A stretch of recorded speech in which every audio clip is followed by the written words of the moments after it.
It is the final day of the International 7. Team Liquid will face LFY, and the winner of that will go to the grand finals against Newbie, where we will crown the 7th champion of the International. Come on out to the Key Arena here in Seattle, Washington. There's an enormous broadcast outside, and of course, tens of thousands of fans are heading in for the action indoors. My name is Day9. I'm joined by Ake, Merlini, and PPD. And we have seen some insane upsets, some crazy close matches, and all-around great Dota. How are you gentlemen doing this fine morning? Super good. It's just cold here outside. It is actually very cold outside this morning. It's been so hot, so bright all day. It's a little cooler here. We're a little shivery, but of course, Dota's happening soon. It's an exciting time. Yeah. We're here again, 12 months later, back at another TI Finals. And if we actually take a look at what has happened leading up to this point, there have been some pretty surprise results. You know, some of the big themes we've talked about is Chinese Dota doing so unbelievably well. 3 out of the top 4 were Chinese teams. Evil Geniuses having a really heartbreaking exit early on in the tournament. What were some of the big upsets in your eyes? I think most of that Liquid made it all from the second round in the lower bracket to the lower bracket finals. That's just an amazing round, and we'll see if they make it the whole way. They've had a really nice run. I think we can be impressed by the wins that they've done in the lower bracket. But I wouldn't, you know, before this tournament, I don't think it'd be too surprising to see Liquid's top 3. Yeah, I mean, Liquid was expected to do well at this tournament, and their run in the lower bracket really displays that. Battling against Team Secret right when they hit lowers, narrowly winning 2-1 and continuing more and more and more. They just look better and better and better. They're not winding up in wonky drafts and tough situations. I feel like their last win last night was almost just a draft win. I thought LGD was going to present a bigger challenge than that. Yeah. So then I'm actually like, maybe Liquid is that good. Well, for any of you who are watching at home, please join in the conversation on all your social medias, Twitter, Instagram. We want to see if you're here. We want to see photos of the back of our heads on our Twitter feeds. We want to hear your votes for who you think is going to be winning the match. And Merlini, I haven't heard from you yet what you think are some of the huge results that have happened at this event. Obviously, Liquid going this far, I don't think we've given enough appreciation to the patch. I think there was a lot of skepticism surrounding 7.00, but with the talents, adding a lot of strategic plays for heroes to be in multiple roles, and the shrines, adding this whole new element to the game, I think that we can all agree that this is one of the best patches ever. And there was 2 heroes announced yesterday, but I didn't really feel like there was that sense of urgency for the 2 heroes. Everyone normally, when a patch is born, is like, oh my god, when's the next hero coming out? When's the next patch coming out? But this time, it's just a bonus. Yeah, it's been really, really cool to see the way that talents have really influenced everything. And of course, I don't think we've gotten the chance to see how the 2 new heroes will be playing out. And of course, everything disrupts the meta. Now, if any of you didn't catch the action leading up to today, let's take a look at what happened leading up to the final day of the International 7.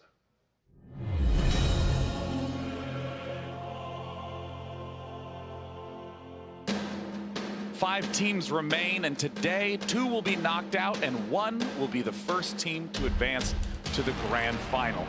LGD versus Invictus Gaming.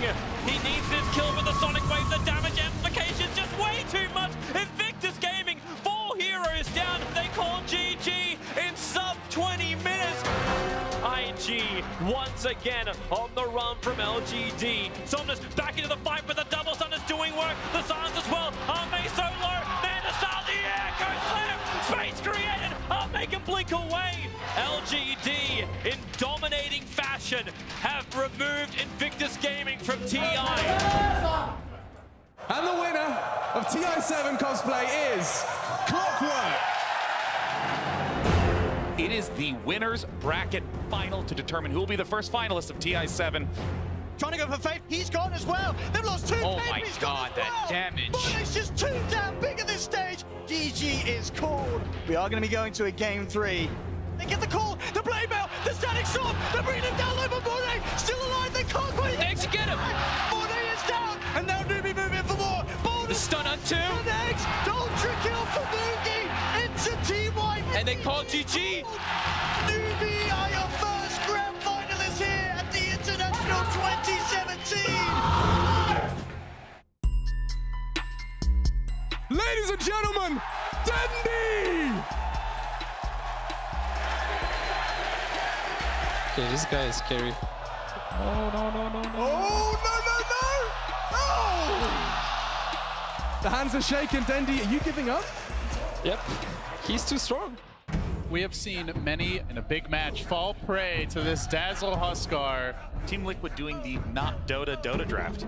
It's going to be the elimination match. Team Liquid versus LGD. LGD want to take this engagement. Miracle jumping in first, the Fissure coming through, but now Somnus left to the Wolves. Liquid, no mind games now. Straight down the middle lane. Miracle starting to heat up. He's heating up. Give him another. He wants more. Bulldozing his way through 11. Liquid surging. They want this tower. GG! Liquid has done it!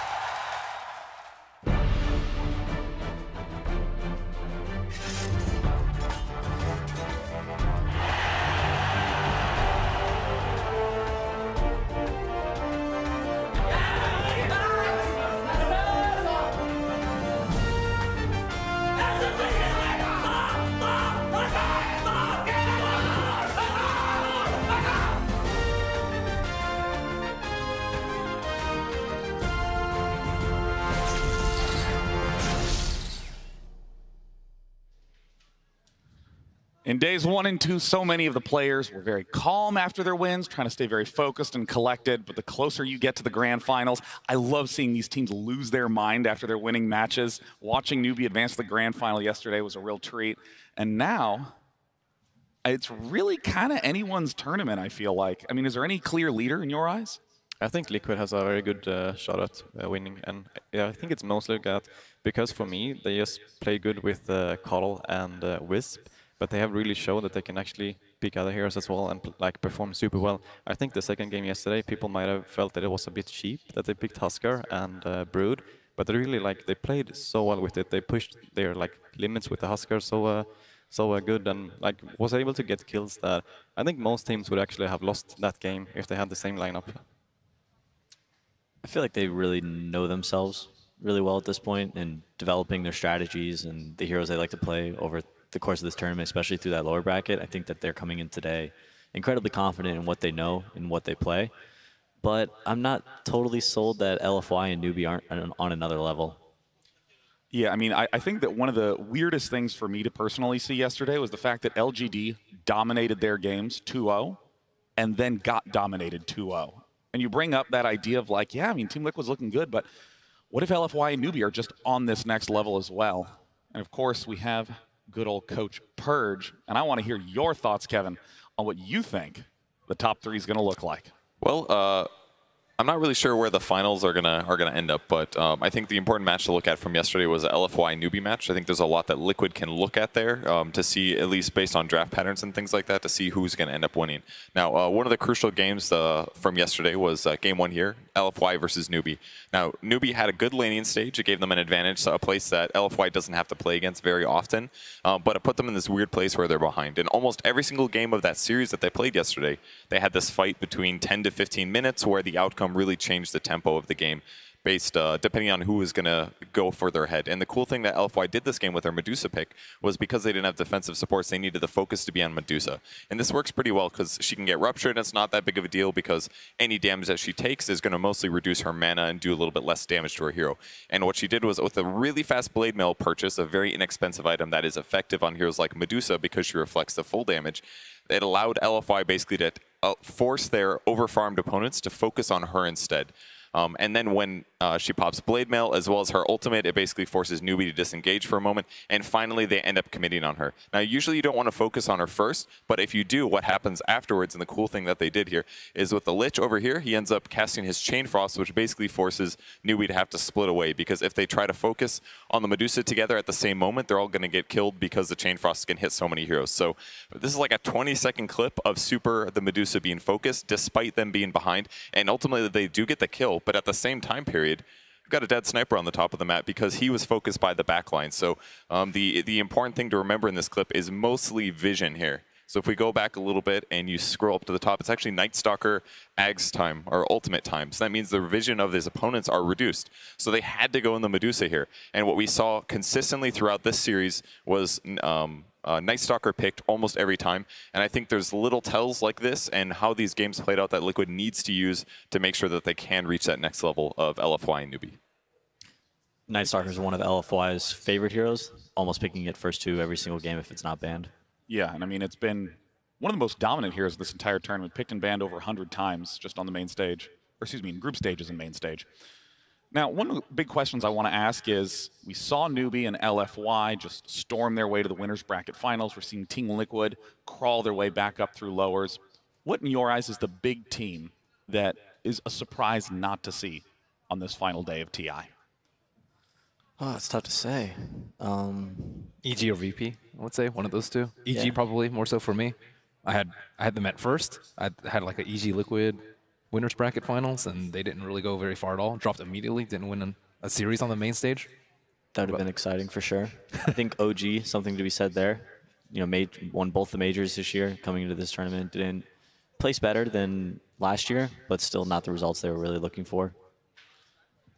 Also, it doesn't seem like there were that many instances of teams just falling apart on the main stage. A lot of them were very, very close games in the lower brackets.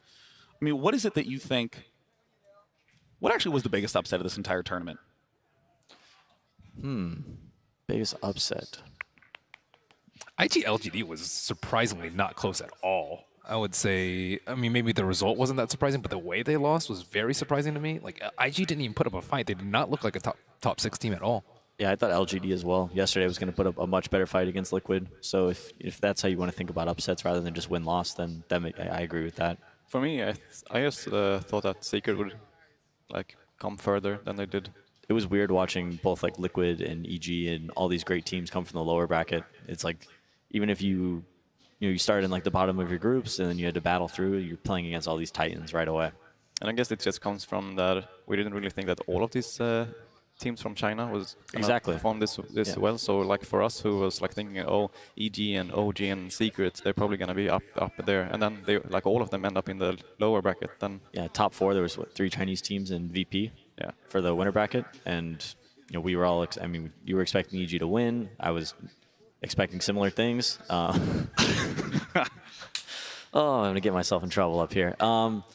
Yeah, no, I just EG, Liquid, OG. I thought these teams would be some of the top 6 teams, but them not really being in there is like surprising. Yeah. Now, as we take a closer look to today, note that in the lower bracket, not only did Team Liquid fall first round and then win all the way up to the top 4 spots, so did LGD, the team that fell at the end of last night. Both of them had strong lower bracket runs, but now Team Liquid will be facing LFY. That will be our first match of the day, and following that will be the best of 5 grand final. So let's take a look at Team Liquid versus LFY. Let's start talking about that matchup, beginning with LFY, the team that looked like the most dominant in this entire event. What is LFY looking like now? I mean, they're still one of the strongest teams for sure, and I think they match up quite good against Liquid with that they prioritize this NS pick a lot, which is actually very good against Keeper of the Light. So they might try to go for something like that they leave the Coddle and take the NS, but at the same time, other teams have actually tried this and they lost. So that's true. Liquid could also just ban it if it's something that LFY turns to so frequently. For me, I think it's a little different because this is the first time where LFY has actually lost a series. Even in like group stages, I think at worst they went 1-1 in games that didn't matter. But when they had to win, they were undefeated. And yesterday we saw them lose to Newbie. It was a really close series.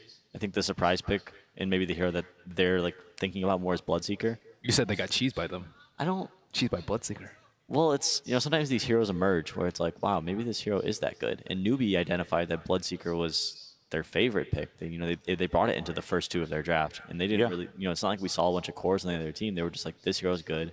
We're gonna pick it, and they picked Earth Spirit and Bloodseeker first 2, all of the 3 games. So every single match, and with that, they helped show that LFY is actually mortal. And now it's time to go to a very special person. One of the most notable morning greeters. It's Casey. You've been talking all week how excited you are for the final day. How you doing, Casey? I'm good. I'm good. We are so excited. And we, as you know, you've been seeing some of our player interviews. We sat down. We did some very serious one-on-ones with a member of every single team that came to TI. But at the end, we thought we need to loosen these guys up a little bit. So I came up with some rapid fire questions. You've seen some of the answers so far, but here's an example. What's your favorite food? Oh, man. Burritos. Who's your favorite team? Liquid, dude. What's your favorite color? Blue. Okay, see? You guys did a great job. Are you excited for this? Who's excited? Okay, so that's an example of how rapid fire works. Here's how it worked when we sat down with several of your favorite pro players. You ready for some rapid fire questions? What is your favorite meal? Chicken fillet. Pineapple. Wait, question one? We can't get past question one. I make a pizza and then I add pineapple. It's much better. That's it. Yeah. It makes the whole thing taste better. Peanuts. I don't believe you. Biggest pet peeve or things that annoy you? Girlfriend? Are you sure you want that to be your answer? If you could be any animal, what would you be? Peregrine falcon. I'm sorry? Peregrine falcon. And why is that? They're really fast. Fish. A snake, I think. Oh God, why? Puppies or kittens? Puppies. Kittens. Cool. Kittens, of course. Yes. Oh, look at that face. Were you gonna say neither? Do you not like either? No. You don't like puppies or kittens? No. You are stranded on a deserted island, but you can bring 3 things. What do you bring? A working Wi-Fi router, a computer, and that's pretty much all I need. Can I just go with 2 things? You just want 2 things. Wait, I'm sorry. I have to back up for a second. So, do you like pets at all? Birds. Do you like birds? No. Fish. No. Turtles. What 3 things do you bring? 手机、电脑和 well. Girlfriend last on the list? You meant to say girlfriend first, right? Yeah. Looking out for you. Water tank. Okay. And farms. Can I bring farms? I'm not sure. Dota farms or regular farms? Oh, regular farms. Regular farms. Pet rats. No. Pet snake? Toothbrush. Okay. Toothpaste. And pizza. Pizza to a deserted island. Yeah, so I eat the pizza, I enjoy the view, and then brush my teeth. You know what? That's not a bad answer. Phone, Wi-Fi, and cigarettes. Okay. Look at that. Huh? Yeah. It's good. Now do you like cats? I don't know.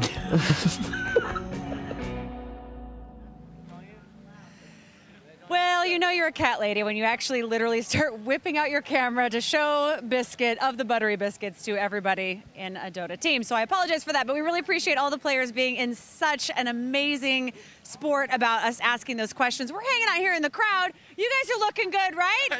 You know, Slacks is way over. Where are you, Slacks? You're way over in the back end of the crowd, right? Where are you? Hey, hi, Casey.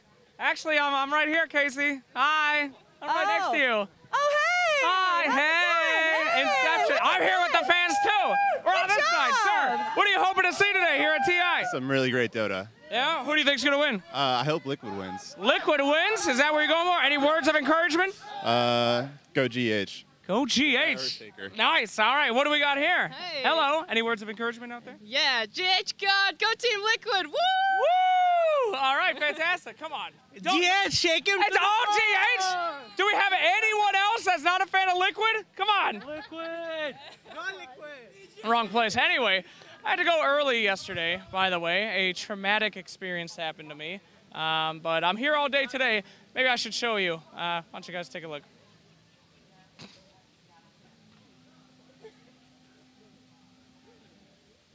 Right? Reverse captain's mode. Why do they use the default announcer at TI? You'd think they'd have something better by now, right? Dude, tell me about it. I mean, Casey could make a more up-to-date one right now. Yeah. Sir Yeah. Action Slacks doesn't need another cookie. What did you say? I didn't say anything. Whatever, dude. I don't need any more cookies. Sir Action Slacks is buying nachos. What is that? That's nacho cheese, Sir Oh, Action no, this Slacks. is not happening. Sir Action Slacks is walking the concourse. Oh, what is that? Sir Action Slacks has fallen. Sir Action Slacks needs more fiber. Sir Action Slacks cannot escape. I see you, Sir Action Slacks. Jeez, what's his problem? Sir Action Slacks must be stopped. Sir Action Slacks has been dealt with appropriately.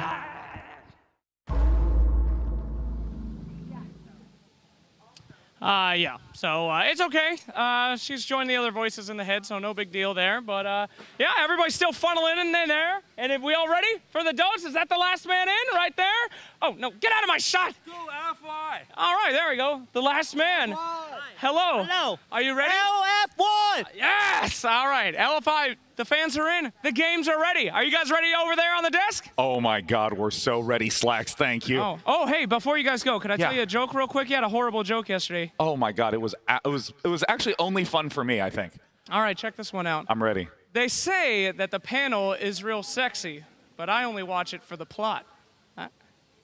That was another one of those that's more fun for you than for me. That one was Okay, awesome. thanks, guys. Great to see you. I'll see you around. You know, one of the things I love when you ask Dota players, like, okay, you're going to go to a desert island. What do you bring? As it turns out, all the people here in the top 16 teams of the International, they kind of just want to play Dota. And they want to starve to death. Some of them, right? Yeah, right. They want this Wi-Fi and computer. It's like, I don't need food or something. No, I was very ambitious to bring an entire farm. Like, make a whole ecosystem, plan the entire thing out. It's a good plan. I remember Kevin was telling me that at one of the after parties, there was like some PCs set up at one of the events earlier this year, and literally everyone just went and played Dota for 8 hours until like 5 in the morning. That was one of the best after parties. I love that. Yeah. We don't ever get to play. I never played with you. Either you two. We played at the DAC LAN Center. Aside from that was a one-time thing. Oh, well, you're we welcome. played at Dota 1, right? Yeah, I mean, that was a long time ago. It's a different Merlini. It was enough for me. Yeah.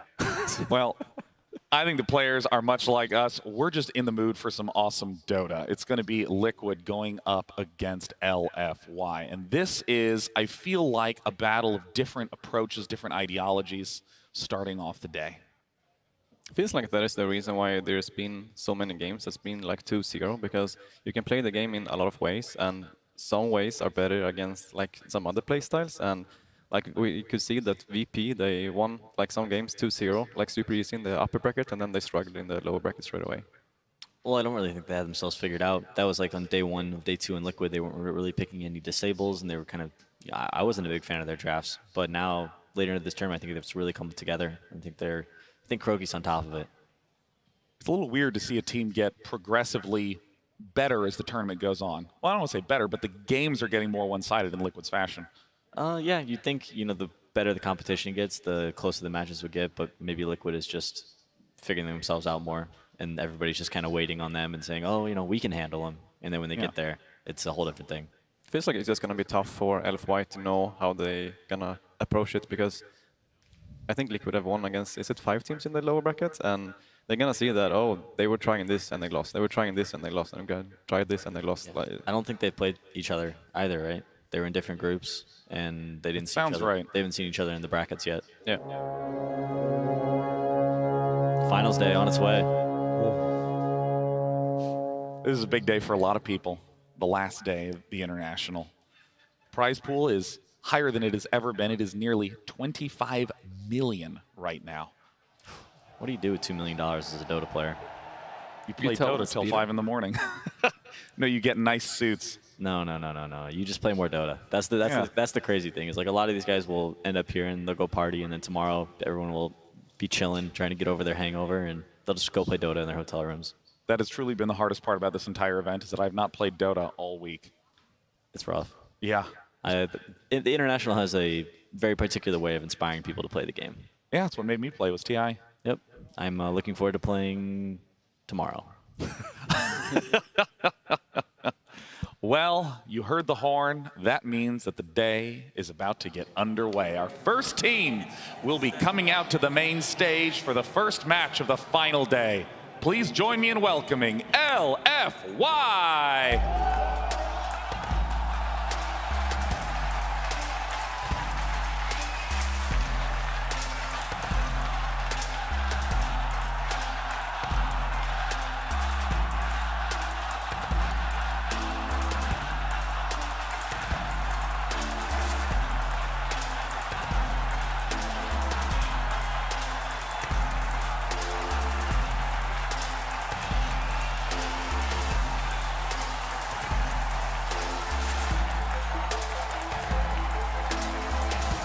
God bless these crowds. I mean, we are hundreds of feet from the venue. We are outside, and you can hear the crowd so loudly. LFY has so many fans who've come out to support them today. And their opponents, of course, no strangers to the scenes, the legendary Team Liquid.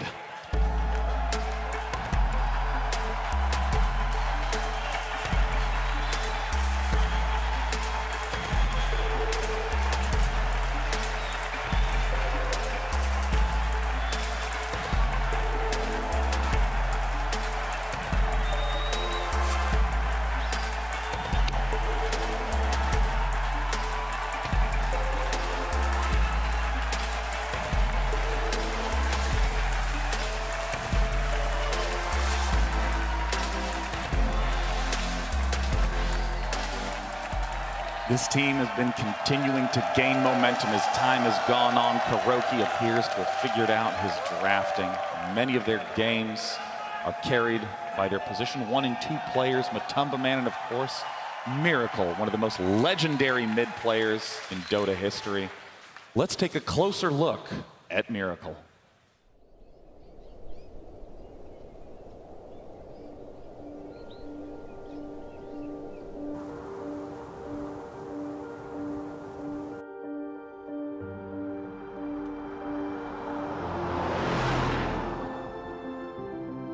If you want to spend 20 hours a day for like 6 years, no matter what you do, you're going to be good at it. Especially when you have the talent. That's what happened with Amir.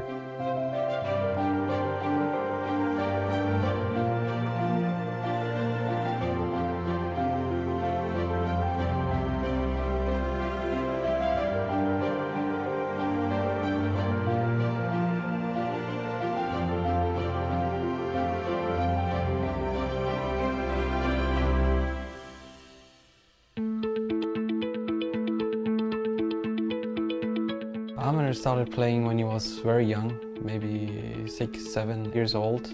When we were young, like people here in Jordan mostly go to the internet cafes. Like in Jordan, that's the thing that where you actually meet friends. As a teenager, for me and for Amir, you don't have too much things to do. That's why people like the same age of ours play Dota all the time. Amir was super curious where we go. He started convincing my mama, I want to go with my brothers, I want to see what they do there. We start taking him with us, and he started learning, watching. In the beginning, my mom was very supportive. Kept telling that, yeah, I'm gonna join a team. It didn't happen, but she kept saying that it's fine, you'll find your way. People usually follow competitive Dota before they become pro, but he didn't know anyone. Even when I asked him, like, did you watch TI 1, 2, 3? He's like, nope, never heard of it. In that sense, he's very unique. He just played the game, and apparently he's so talented that he just got picked up. After high school, maybe after like 2 to 3 weeks, some of the pro players talked to me about the gaming thing. So it was pretty fortunate for me, let's put it that way. I actually didn't know what direction do I want to go for. I was like pretty confused, and I was in the middle, like, what do I want to do? I think Amir is a person that lives in the moment. Doesn't feel like he is worried about a lot of things in his future, or maybe even the next day. He just takes things very lightly. He just lives his life the way he likes to do it. He just doesn't care what happens next.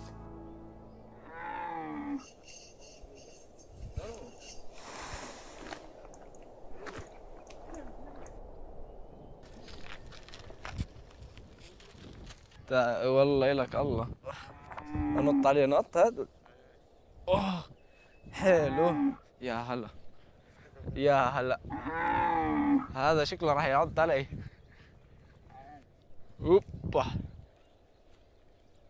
ايش صغير وين عمر؟ لا مالنا لو اطلع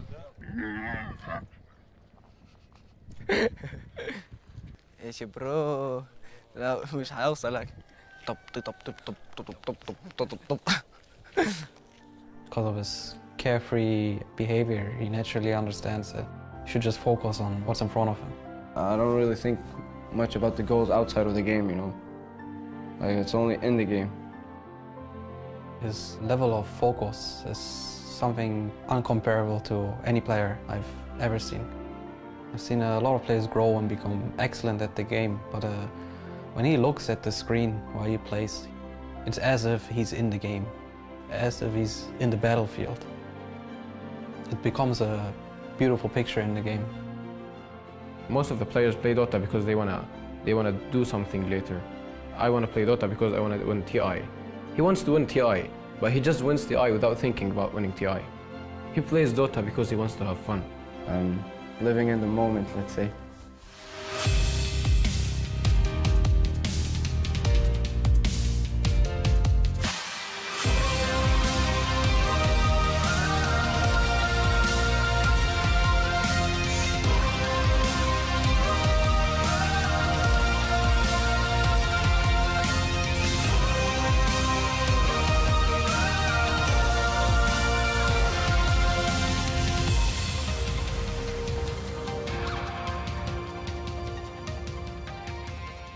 We've seen teams down 0-1, teams that go from winners to lowers and fall apart under the pressure. Miracle has done the exact opposite, having better and better performances, and it really seems like just across the board on Liquid, they are on fire. Hiroki's done a really good job these last 2 years of building a team that works for him and that he's like has this like sort of cohesion. You know, right now he's playing with arguably 4 core players, playing this like incredibly hard position 5 and just enabling them to do the things that they are good at, and they work incredibly well together. I think that honestly they have shown some of the most versatility as well in terms of how they have been adjusting over the course of the game. Yeah, they're also one of the teams that actually like to switch between the mid and the safe lane, and that is also like strength for the team. The opponents are like, they don't really know if it's gonna be Miracle mid or Miracle safe lane, you know. So I think it's because they're traditional 1, 2, and 3 cores. I think everybody's playing around GH. You know, whether he's more so like the Caudle and Wisp, but like even like the Night Stalker and the Earthshaker, like they are catering to his strengths, and they're all uniting behind it. So if Matoma Man needs to play Broodmother or play some Timbersaw or some non-traditional carry, he'll do it. You know, Merlini, I want to shift the focus to LFY a little bit. Obviously, we just got the profile of Miracle. We just got the opportunity to talk about their strengths. The match is going to start really soon. What do you think is the big thing to look for LFY? Not losing the draft, I would say, versus Liquid. Liquid have a lot more play styles that we've seen. We've seen Wisp, Shaker, Caudle, which is the obvious ones. And then we've seen Huskar and Broodmother, and then we've seen Darkster Slaughter. We've seen the Anti-Mage as well. So LFY, we've seen them more one-dimensional, I would say, in the drafting. And that one dimension has been working out really well for them, though. Well, we just heard that the match has just now started. It is time for the first game of our first series. It's going to be LFY versus Team Liquid. Elimination is on the line. LFY versus Team Liquid. Game 1. All the Shakers right here. Yep. This has really been the theme that we've been seeing again and again and again out of Team Liquid. It's a Wisp Caudle ban, which immediately gives them first pick Earthshaker. GH is 9-1 on Earthshaker. They actually get the Caudle as well. The draft is going to go super. Whoa! These teams are so well prepared for this match. Well, it looks like GH is not on Earthshaker. They first banned Necrophos. That was actually an issue that we saw too. Liquid picked it up in the first phase a lot. Allowed them to push Icon early, countered a lot of the heavy physical damage, Magnus, and other strats that we've seen coming out from some of the Chinese teams. LFY making the conscious decision to not only give Team Liquid one of their favorite heroes, but to give them 2 of their favorite heroes. I really like that because, as we've seen before, like the other teams have been trying to give them one of them, but now they're trying something new. They want to... Yeah, they didn't just give them one and take the other. They said, no, you can have them both. Yeah. Let's see what you can do with this. This is might be a little bit better for them too, because now they actually know what hero Mind Control is going to play. Because they usually pick up their 2 supports very early on, and now Mind Control being on the Shaker very likely makes the safe lane decision a little bit easier for them.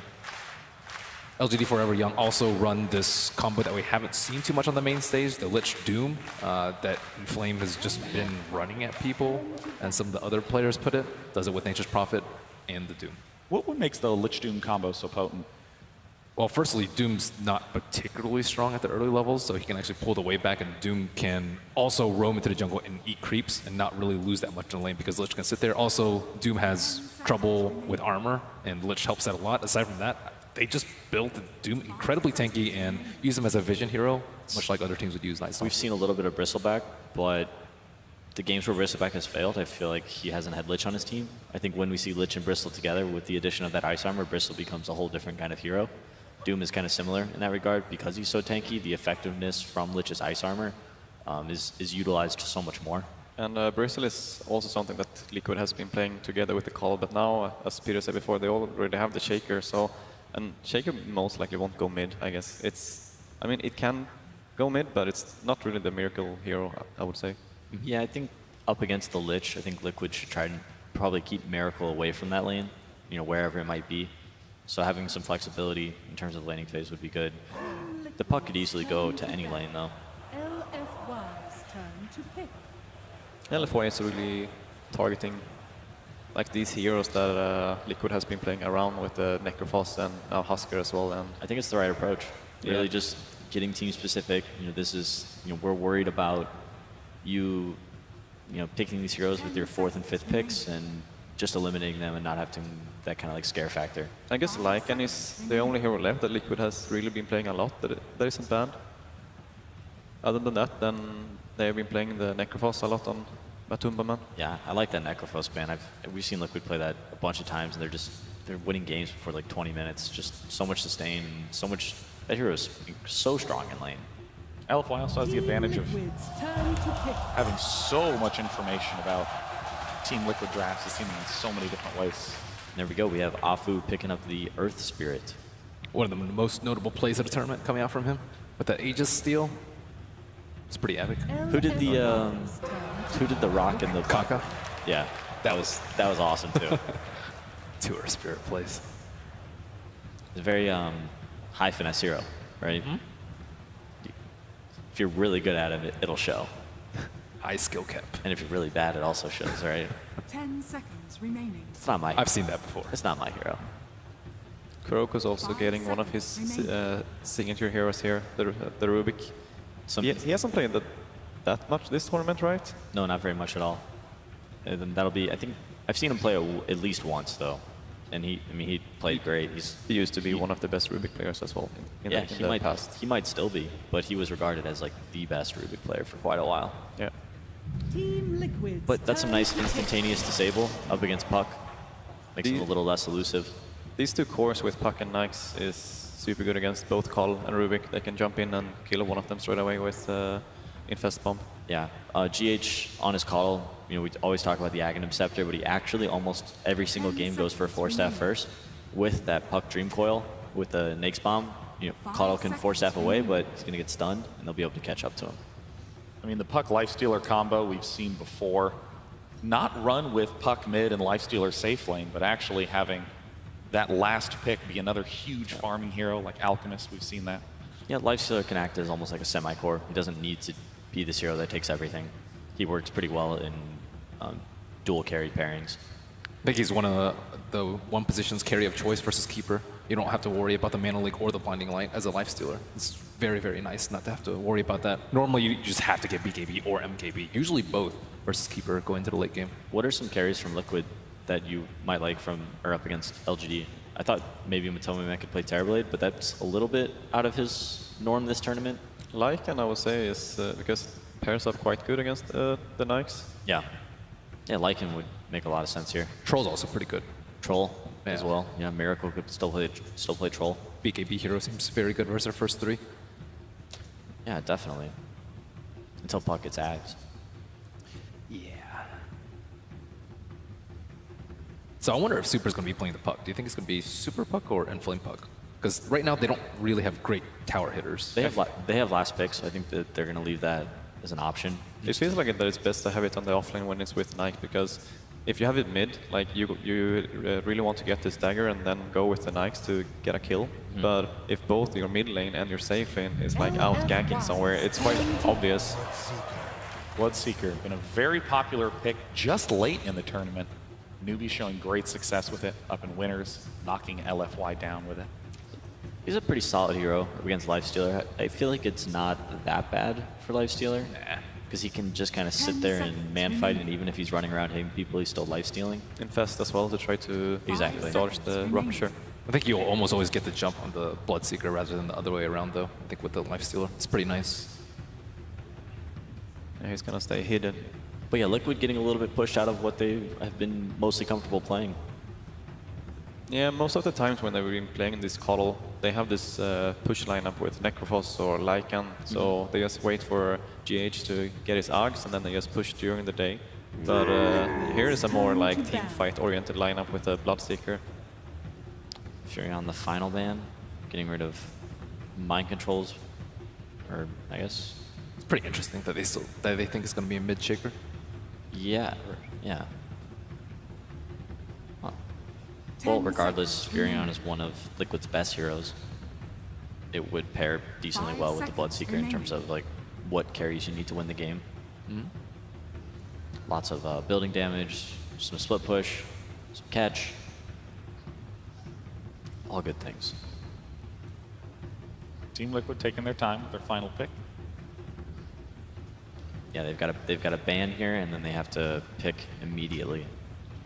And they've got to think, what hero what's another hero we want up against Lifestealer, or do we already have enough with the Bloodseeker? They could still go for Team Liquid's turn to LFYs. All right, Lone Druid. He's a hero that's been banned against Team Liquid very high percentage of the time. Wisp, Coddle, Lone Druid, I think are the most frequent against them, and a Sniper. Choose your hero. So it looks like it will be Sniper mid and Puck probably in off lane. Team Liquid is actually lacking quite a bit of gap close for that Sniper. They don't really have anybody that's going to be able to get on top of him. They have a Sniper them like Cells with a Lone Druid, right? Oh, that's true, but he sometimes plays Radiance. Fair. Yeah. The right, well, do the like range build a couple of times as well. It's time to get game one underway. It is the first of the games of the final day of TI7. Welcome to the floor of Key Arena. We are here in Seattle. 24, nearly $25 million in prize money available at this TI, and 18 million almost of them to be claimed today. But Bloomy, this is the day when legends are born and stories are written or end prematurely. Liquid facing LFY, Newbie waiting as the final bosses in the grand finals. This crowd is already very into it. We got one of the most amazing crowd here out of all Dota lands. I speak for everyone that we just want to see good Dota, but that's boring. We don't want to see good Dota. We want to see beautiful Dota. Perfect Dota is what we're looking for today. But before we get into that, let's get some cheer for LFY. Let's hear it, guys. And of course, it is an aquatic themed TI, so I think we'd be remiss if we didn't see how many Liquid fans are in the house. Team Liquid getting that home crowd advantage. Maybe a little bit, but... Maybe a little, but only a little, and what they maybe lack in numbers here at the venue, they certainly make up for with the volume department, as the LFY fans are very anxious to see their team advance. So we get into the Dota now, Lumi. We can talk a bit about these picks. Mr. Ho-Ho-Ha-Ha coming through again. We saw him yesterday. Already getting a little triggered, and it is some interesting laning here coming out from Team Liquid. We see Matumba Man posting up on the mid lane. His matchup is going to be super for now on the Sniper, although it looks like there might be a little bit of scouting and perhaps lane switching. And of course, we also have LFY going offensive up on the top lane. This lane, though, Team Liquid has already scouted out with a Observer Ward by the Secret Shop. So I think Team Liquid is happy with how the lanes are going. As I say that, though, it seems like there is some lane rotation going up the other way as well. What do you think is kind of the best lane matchup? I feel like they want to actually have the Puck versus the Earthshaker matchup, and it looks like Team Liquid is going to get that. For me, I look at LFY, and it's maybe less about the matchups. It's more so about the rotations. Will Afu find those early openings to set them up for success? He has been hugely impactful on the Earth Spirit, and probably the same thing for Liquid here, with the Rubik potentially being able to rotate around, set up some early kills with potentially a Fissure to follow that up. But for now, at least, it is going to be the Lone Druid versus Sniper showdown. And this has been a hallmark of Team Liquid and their versatility coming into play, where Matumba Man can sit in that middle lane as a Broodmother, a Lone Druid. They are not fixated on having him in like a traditional safe lane every game, one position type of role. Yeah, the big difference is that I think this Lone Druid is very gankable in the mid lane, especially to a hero like Earth Spirit. Sure, you might not kill him in the first gank, but definitely a lot of harass that's going to be coming through. Meanwhile, on the bottom side of the map, Inflame is just having a really tough time. Just eats fissures, eats a ton of right click. I think GH got like 6 to 7 right clicks on that puck. Has a phase available, but... Simultaneously, Miracle also struggling, but the beauty of the Bloodseeker is you just get a few last hits and you'll be right back in it. Azafu looks to equalize the score, gives Mind Control some early harass, but he also takes punishment from Gandalf. Yeah, GH getting a lot of early harass in. This is actually going to be a big problem. As soon as Bloodseeker turns level 2 up on the top lane, he is going to have access into Thirst. And suddenly, I think L.F.Y. top lane might crumble a little bit thanks to the big boost of movement speed as well. They are getting aggressive here. Miracle going in on DDC. Liquid looking for the first blood. The Frost Armor is going to save him, it looks like. But at the same time, Monet unable to punish fully here. Frost Armor certainly will be quite the nuisance for the Lone Druid, for the Bloodseeker, as this game moves along. So a duel here top. Seems like Monet is getting that edge and harass, but just one quick change of auto attacks, Miracle will be right back in it. Miracle seems to be struggling in terms of the last hit department right now. Of course, the Lich is a big part of that, and every time he does come in for that last hit, just eats at least 2 to 3 right clicks from the Lich as well as the Lifestealer. So they're doing a good job to slow him down. Our first runes of the game spawning, just an illusion top for now. Super still holding mid, and so far this mid lane looking relatively even. So while we have a moment here, Lumi, let's talk about the Sniper pick. Why Sniper, do you think, for LFY, and how good is he going to be in this game? It's not a hero we see all that frequently. Well, there's not a really good way for Team Liquid to gap close. I mean, you have Blink Shaker, maybe the Rubik could get close with the lift, but apart from that, if Sniper's position is good enough, he's just going to sit in the back line and just snipe people non-stop every day. So it's a great Sniper pick. I think Rupture could get close, but Miracle needs to really come in from some awkward angle to actually catch the Sniper. Yeah, maybe we'll see a Shadow Blade here at some point on the Earthshaker. Those mobility items normally are common. It's Inflame. Bit of a juke here on GH. Gonna try to pressure him on the back of this. He's gonna have an orb pulling down soon. This could be the first blood. The fissure comes through. Well, it might be the first blood the other way. Inflame's gotta get the hell out of there. Nice dodge with the phase shift. Now Mind Control still pursuing him through the trees. Looking for the Enchant Totem connection. Not gonna find it. Dangerous moments as that Earth Spirit could be rolling in any second. He's actually gonna roll away. That will send the Keeper packing back to the base, at least for now. Something I touched on earlier is it's about the rotation, but so far we haven't seen too much of it. It's a true 1v1 in the mid lane, which is quite rare in the current metagame. And I gotta say, Super is definitely holding his own. Normally, the Lone Druid gets a lot stronger at level 5 because your bear gets to now root people, but I think Sniper is one of the better heroes against that because you just get to stay so far back. Whenever the bear comes even close, you get to harass. In fact, the bear has to make the walk of shame into the fountain to regen, so this is looking pretty good. Quick fountain trip for him. So far, so good for the Sniper.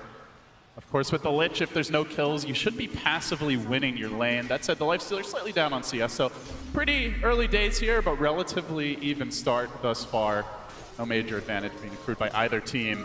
Does feel like it's going to come down to some of these rotations. Where does that first Rupture go? Are they able to find a puck pick-off with the Dream Coil?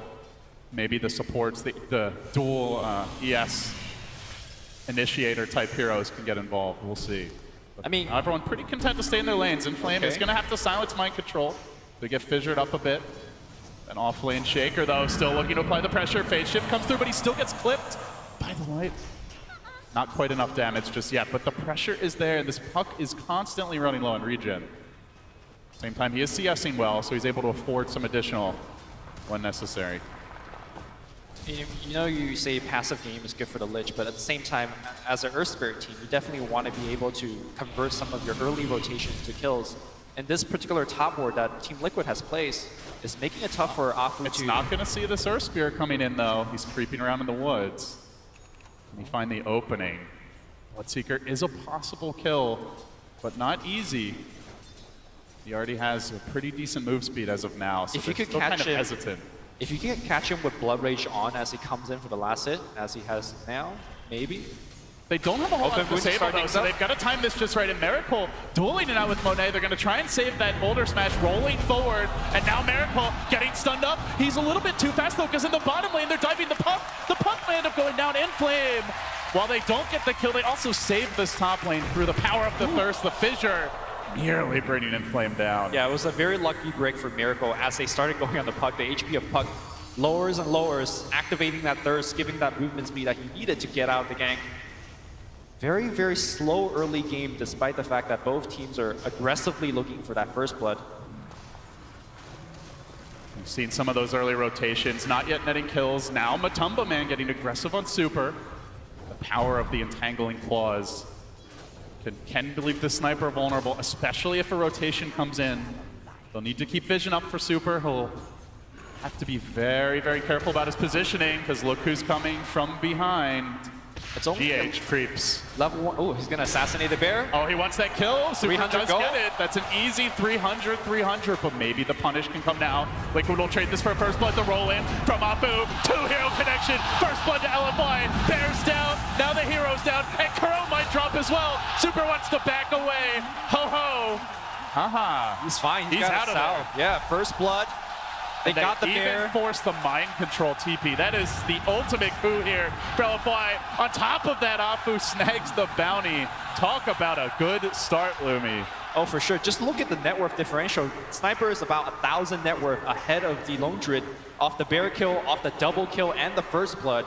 He's having a beautiful game. Nearly 1,000 gold up on the Lone Druid, where it was dead even before that. That is a massive exchange. See how Liquid are able to respond now. Does have to resummon. Tumba Man wants a little bit of vengeance here, but Super just calmly plinking away on LDG. Keeps on punishing it under tower. And just now, we saw the weakness of Team Liquid's draft, where you got the Keeper, you got the Rubik. Neither of those are really good rotation heroes, you know? They come in very slowly, they don't have a lot of burst damage or disable. You'd love to see the Bloodseeker come, but Miracle's actually only level 4. That's a Lich for you. Because of the Lich, even though he's CS relatively fine, so no Rupture available. The only other hero that can rotate is the Shaker, and that's a big investment, bringing your offlaner away and just freeing up that bottom lane for the puck. So LFY, it seems like kind of hinging on the sniper and the early movements of Afu have been able to gain an early advantage here. But as mentioned, it is early, only 7 minutes in. We still haven't seen Liquid ramp up. So many times, Lumi, they've even been very far behind, and then all of a sudden, GH gets that Aghanim Scepter and things completely change. So definitely don't write Liquid off by any means. I think even as he's working towards Ags, with the draft that LFY has, they can actually apply a ton of pressure. But look at this power jungling that's coming out from GH in the jungle. Stacks multiple camps, one Illuminate hits both. I mean, that force stamp is coming really soon. This guy's a huddle god. Yeah, that's how you do it, boys. Already level 4. He's basically there with Miracle, which is probably not what Liquid wanted, but they'll be happy that GH has his good start nonetheless. He is missing some of the experience that he's gaining from the left camp, but you know, for Kato, he's worried about gold. Okay, here comes Afu. Afu's great. I'll have some of these. Leeching it up. Might even be able to steal more. And in comes the rotation. They don't want Afu to get this for free. Lone Druid flanking him from behind. Up the ramp comes LDG, rolling away to the right, and a TP out. No chance of stopping Afu. The Shaker currently at the tier 1, too far to rotate. Could be an ongoing issue for Liquid until these until the Shaker and the Rubik get some items. They don't have that many ways to cancel these TPs. Yeah. Maybe a lucky route, but the bear has to get there. LD, would you say this is one of the most successful Lich game we see? We haven't seen him give away early kills. He just got to Cinna lane, deny creeps, and didn't die. It's like a very slow... That's successful as far as what you want to do as a Lich. Yeah, and look at Miracle's level, right? As we see the bear just having a ton of issues on the mid lane. It's almost in that assassinate kill range. Look at the level differential. You have a level 5 Bloodseeker to a level 9 sniper in the mid lane that's just plinking away. And that's just a hard matchup in general, right? Like, as Bloodseeker, you have to run in. You know, you don't normally see the hero build like anything that lets you jump, and even if you do, the sniper's probably going to win the man fight with this kind of an advantage. So Miracle's going to have his work cut out for him as LFY look to set up. Afu lurking on the high ground. DDC has the chain frost. They can go for this. Boulder smash off the mark. They still lob it in. Will it bounce back? It does. They need a little more damage, though. He also whiffed there on the roll forward, and Miracle scoots away. Easy dodge for him. Still the pressure though, Lumi. Despite the failed kill, they could force him back for a little bit, and they could pressure this tower with the lifestealer. But Liquid looks like they might want to try to contest this. They're thinking about it. They've given that bottom lane to GH. They have rotated Mind Control very early on the Shaker. Freeze up mid, where Matumba Man starts to work on the tier 1. Bounty Rune spawning. LFY gonna TP Sniper back to mid. Mask of Madness already complete. Just so difficult to punish this Sniper with all the mobility he has now, but GH is gonna try, just blasting him from the side. He shrugs it off. Yeah, he's got the regen from the Mask of Madness as well, so he's not too worried about that. I really love this build. The mobility is gonna help out against a team that can't immediately jump on you. Afu, nice silence there. They were thinking about an Echo Slam commitment. It won't be possible. All the while, Monet quietly farming on the top lane. And so things obviously going really well for LFY Lumi. The puck catching up nicely. They have the threat of the infest bombs later on this game. Oh, that thought out the level 6 Bloodseeker. Guess where he's going on the mid lane? Can he get close enough for that rupture? Super has already spent his gold, so it'll be as minimal as possible damage-wise, but in the bottom lane, in Flame, looking to bring GH down. The orb comes through, beautiful connection. Scores the kill, but they might get the trade. They need to kill this Sniper off. Rupture, lift, into the claws, stands his ground. He will fall. Super down for the count, and no ability to punish with that puck coil committed. Flame ports back in. Even getting rooted here. It's fine. Well, John Wayne, meanwhile, top. Dive in from Afu. They see the opening. Shaker has the Echo ready, but LFY bringing in the Lifestealer. Boulder smash through. Could go for the rage play. Will they have the damage to bring him down? There is a Chain Frost. Might just want to lob it in. No, the silence time just right. LFY leave no stone unturned as they take down the Shaker. EDC will pour it out from that Blood Rage. Yep, he's out.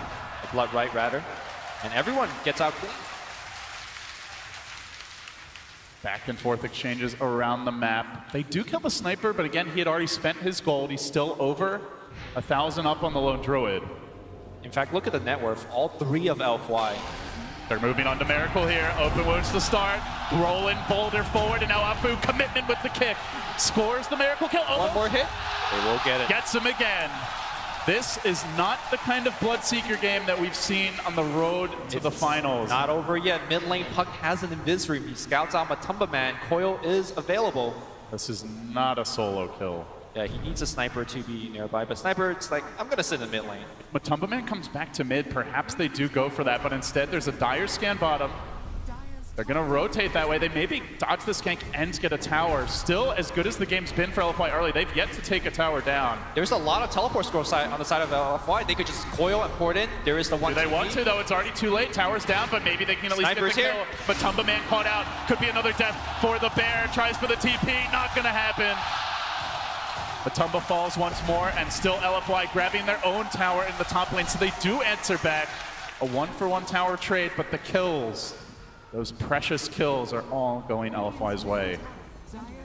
This is a fairly common sight for Team Liquid. Whenever they run the Coddle, they do struggle in the laning stage. They do tend to fall a little bit behind in terms of kills, towers, and net worth. But as soon as that Axe comes online, you know, the team just wars back. Yeah, he does love to go for the Force Staff first and then into the Axe. Just get that utility item to help your team. As they converge on the bottom lane here, they're trying to set up. Looking for the Shaker pickoff in Flame with the rolling boulder. Beautiful connection, but the interruption might come through. First, committing the Earthshake ultimate. Assassinate finishes the job. A little bit of extra damage. All they need. Afu will fall. Sniper has to back away as he watches the Fairy Dragon get shredded. And while that was all happening a bit earlier in the mid lane, GH did deny the tower. So that was another tower down for LFY, but the gold will be diminished. Yeah, that was a critical death here on the Puck. He's so close to the Blink Dagger, sitting at 1500 after the death. Had he actually made it out from that gank, that would have been really good for LFY. Instead, 2-for-1 trade, good recovery here from Team Liquid. But the question is, what are they doing for this Sniper? Like, he is just free farming. Nobody's actually successful at ganking him, apart from that one gank on the mid lane. I don't think that's enough here to slow down Super. Is there a point for you this game, Lumi, where Sniper kind of enters God mode? You know, where he's just so strong that no one can get in range of him? Like, we have seen those Sniper games, especially back in the old ho-ho-ha-ha days, where he just would sit back with a Mask of Madness, BKB, a couple of key items, and someone walks towards him to initiate, he just kills them before they even get in range. I think it will be super hard for him to get to that point. Hold that thought, Afu finds GH. Good force that, but he's up on a cliff. Do they actually know that? They dropped the one. Yes, Chain sir, Frost they is there. certainly do. The blinding light is there, pushing them away, and Monet tries to claw on him somehow. Those paws reaching up the cliff. The invest from distance. Monet, that was a beautiful piece of art. Gets the kill. Can they push now? They want to group up mid, and with the Keeper of the Light down, seems like they're thinking about it, but they also have to deal with this pressure coming bottom. It's been shoved in. And Liquid are responding with a double Midas here. The Lone Druid Midas, I believe, just been picked up. Now going towards the Radiance, has about 900 gold banked already towards it. And Miracle also closing in on his own recipe, so Liquid definitely hoping to slow this game down, but Mind Control, he could be the sacrificial lamb. The Shaker rumbles into this top lane. The ward was planted down. Mind Control, Fissure, but now he's got nothing left to save him. Rolling forward or off the mark, but they don't even need it. Kill secured. Tower will stay up, at least for now. Yeah, critical kills on these Blink Dagger buyers. Shaker was at 1,400, now down to 12. Meanwhile, Puck, just very about 100 close gold. to me. Yeah. Kuro will get the deny here. GH does have the Force Staff ready, but still the coil is available. They got coil ready, yeah. They can go for this. The coil can even hit too, but Kuro's there with kick. Oh my god! Afu, he shoots. Will he score? The blinding light comes through. Now the assassinate orb will connect, and down goes GH. The tower now in jeopardy as LFY looking for that next objective. The Frost Armor lets Super tank it up, already completing the Dragonlance, so the range increases. We talked about the gap close problem for Liquid. It's only exacerbated with these item selections. Yeah, I guess these silver linings that you have Rupture, so defensive force staffs on the sniper is not as useful, but still, that's assuming you get close enough. They're gonna fight. They're gonna fight. LFY moving in. Bear coming forward. And now Liquid continue to chase Arnie. One TP out. Savage Roar won't find him. Lich waltzing away, floating back to safety. And still Liquid are committing for this. I think they're not going to find anyone. Oh, maybe they get the Lich. Maybe they get the Lich. Oh, they don't. Dude, even if they do, even if they do, what does it really matter? Yeah. He is level 8, fairly high level hero for position 5. But I think the most impressive thing is that LFY is able to get so much towers without losing their own, right? You're playing against a Lone Druid, and despite of that, they have lost one tier 1 tower, and they're applying so much pressure across the map. I think this has definitely slowed down GH's Aghanim Scepter quite a bit. He's only closing in to the point booster. The team isn't really good at stealing Roche. They're not very good at taking towers, well, in a kind of straight up siege fight right now, so. Is this the way Liquid wanted to execute their draft? Do you see them as a lineup that wants to sit back, go double Midas, just kind of farm and dodge fights? No, I think they definitely expected a lot more out of the laning stage. The Midas on the Bloodseeker is a reaction to the fact that he's so under-leveled. Converging on top. They're trying to catch out the Shaker. Mind Control's there with the Fissure, but in comes the Chain Frost. Out goes the Magnetize. Again, Afu on point with these kicks. Takes the Shaker down once more. Still no blink. We've seen blinks as early as like that 13, 14 minute mark. If you go back to that XXS offlane Shaker game. Most support positions, when they have a good game, they find it around 15, 16, but you know, this is a very tough game for him. And he's got, to me, a decent lane matchup. Infest Bomb is hunting. GH is going to be caught. There's the coil to jump. And another kill. LFY continue to punish.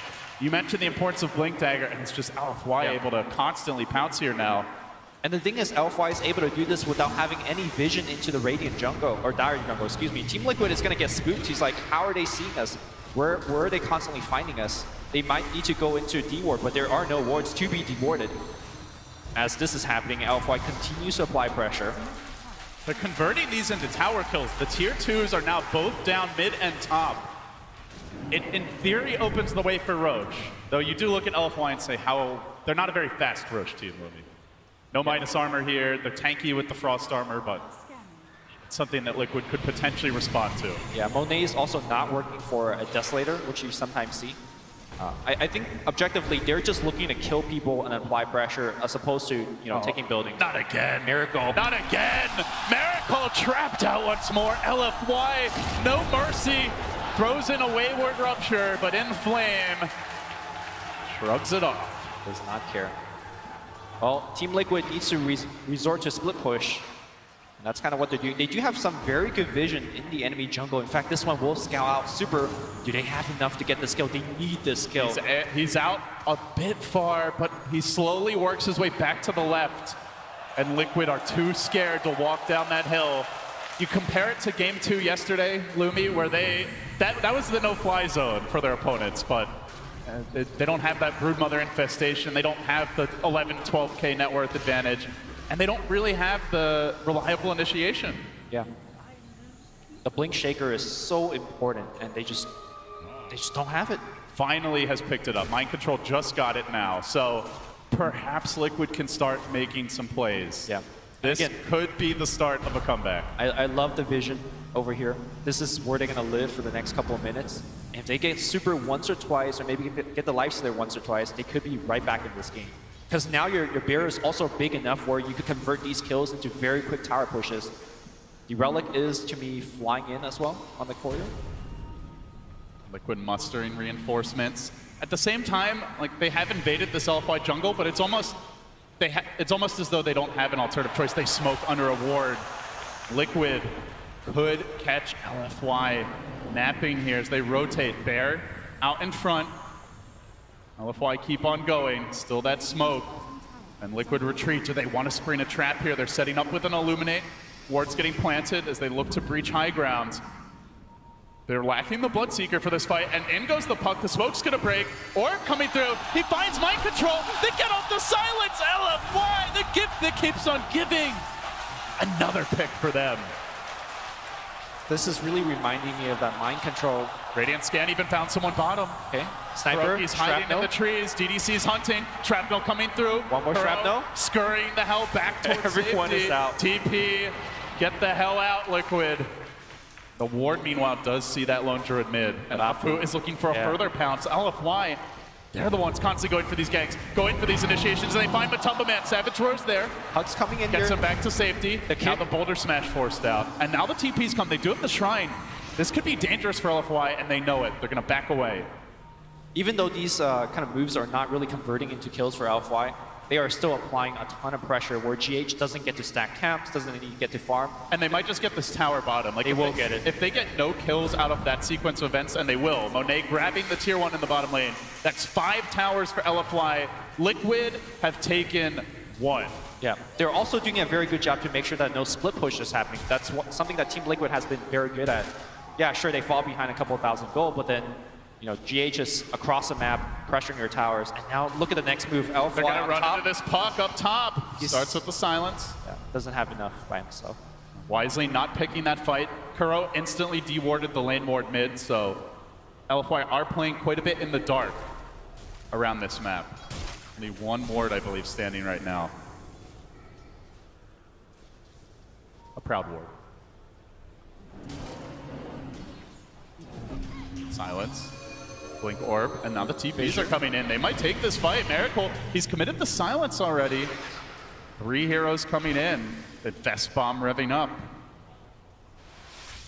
See a TP to that bottom shrine. Liquid continue to play this game of footsie, of keep away. Trying to poke and prod at LFY, but not looking for actual head-on fights, at least not yet. Yeah, I think a slow game also benefits LFY right now as this sniper gets completely out of control. I love the Medallion Lich pickup. You talked about how LFY does Roshan very slowly. Now they have the option to get a quick kill with the Life Slayer Bomb and then go right into the Roshan. Take even more objective. They're moving down mid. Bloodseeker, if he farms this next wave, could be caught. The smoke is there. It's actually broken on the Lich. They want They're the now bear. running forward, still committing for this. The Bear's already out of there. Liquid continuing to dodge these ganks for the most part. GH closing in on the Ags. It could be a painful time to lose him. But he hugs the tower for now. The Force Staff won't save him if the coil comes ripping through, and now the orb. Does he commit? Yes, they do. They get the coil. Silence as well, pushing himself back and away, but the raging Life Stealer chews him up, spits him out, and now the tower might just fall. LFY could be taking the last outer tower, sub 25 minutes. We've seen Liquid play these long, drawn-out games, Lumi, and prevail, but often it's from a significant advantage. Now they may be doing it from a significant deficit. They'll try to trade here. They're going to rotate 3 to the top side, maybe try and push that tower down, but I don't even know if they get it. LFY have all 5 alive, and they could commit to a defense, so perhaps LFY has their cake and eats it too. Yeah, the puck is probably the most important person to TP back.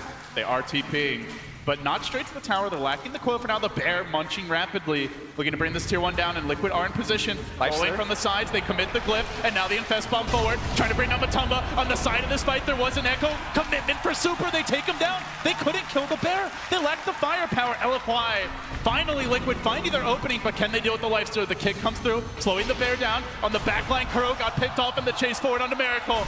Monet chewing into it, but needs a little lockdown as Afu tries to deal with Matumba Man. They're biting off more than they can chew. Finally, they will slay Miracle, and now they want Matumba Man. In comes In Flame, grabs him at the buzzer with the Yule. Another kill for LFY. A 2 for 3. But they hold the tower, Lumi. 2-5, 7K net worth lead. Checking on GH. Normally his timing to finish the Force and Axe is about 21, 22 minutes. We're closing on 26, and he's only halfway there to the Axe. We're going to see this fight one more time.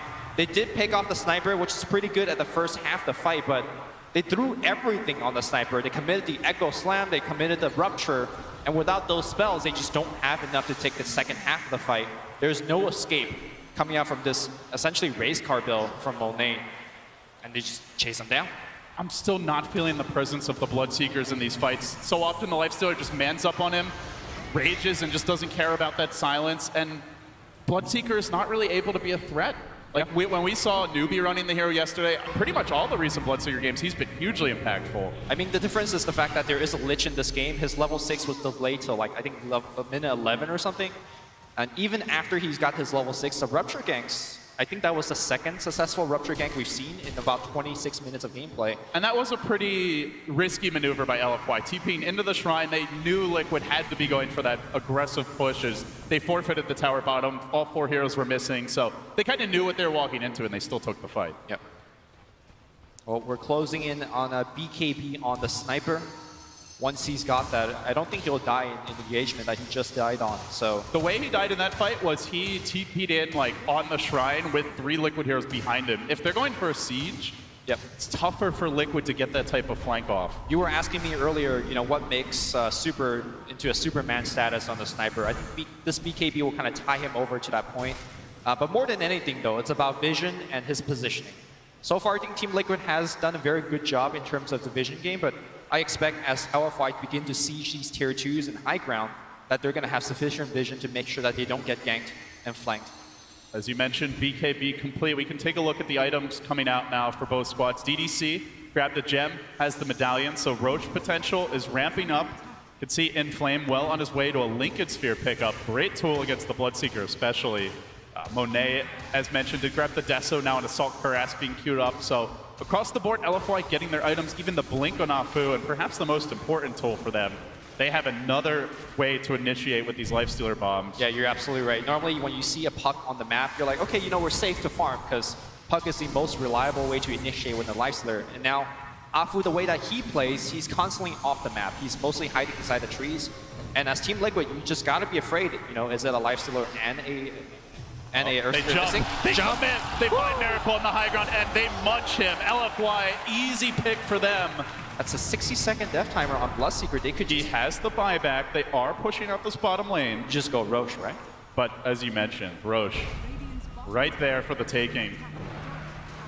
We'll see a Mask of Madness picked up here by Matumba Man. Now he's doing this into a Sniper, into a Lifestealer with the Desolator. Feels like a split push item, Lumi. Does not feel like an item that's going to let this Bear fight. Also, would not surprise me at all if Matumba Man wants to keep on split pushing. He's going to go for the Aghanim Scepter. If he's looking to fight more head-on, you know, building items like an AC would help out there. We'll see where he thinks this game is going to go to, but I'm leaning with you, LD. I feel like this is going to be a split push game for Team Liquid to come back on. Do you like them in that type of battle? Does their lineup, you have to keep her light, right? You've got a hero that's really good in those spread out type of maps. Bloodseeker, in theory, excels when heroes are isolated, can be picked off. The Lone Druid with an axe could be a threat, but can they get there? That's the other big question. LFY are ramping up for an early high ground assault. The AC still being worked on. But aside from that, like, you've got one of the best high ground siegers in the game with Sniper. Yeah. And with the BKB, unlikely that they can gap close on him. It also comes down to whether Liquid think they could actually still do their frontal push that they always love to do with the Scepter finish on the Keeper of Light. If you do want to do that 5-man group up, obviously the AC on the Bear is much more beneficial in that type of playstyle. It just comes down to whether they think they're going to be the pushing or whether they need a rat. Definitely feels like they think they need to rat, at least for now. You see the Bear off the bottom lane. One thing that's been crucial for limiting their ability to do that was the gem pickup on the Lich. Previously, Liquid had 3-4 wards on the southern side of the map. It actually allowed them to see that LFY smoke gang coming. Now they don't. So Matumba Man hides in the trees. He lets the Radiance burn do the work bottom, but you don't really see the Bloodseeker actively farming the map. You don't see anyone from Liquid confident to show in a lane. Sure, they're hiding in the trees trying to get out, but they're not hitting creeps. The other big thing is that we haven't seen any kind of solo Shaker pickoff, right? Throughout this entire tournament, you see GH, you see XSS. Whenever they just finish that Blink Dagger on Shaker, they're off the map and they're finding individual kills. We haven't seen that from Mind Control, partly due to the fact that the Blink Dagger was so delayed, but also the lack of vision. The Gem, again, doing a lot of work here in this game. It sounds really bad for Liquid. At the same time, they're down 14 kills. They're only down 6,000 gold. It's more that they're down, yeah, they're only down 6k gold, but they just can't go out to get more They might find Mind Control. Hey, buddy. Inflame comes in. Monet pops out. Mind Control. Dodging, blinking away. Does make it out to safety.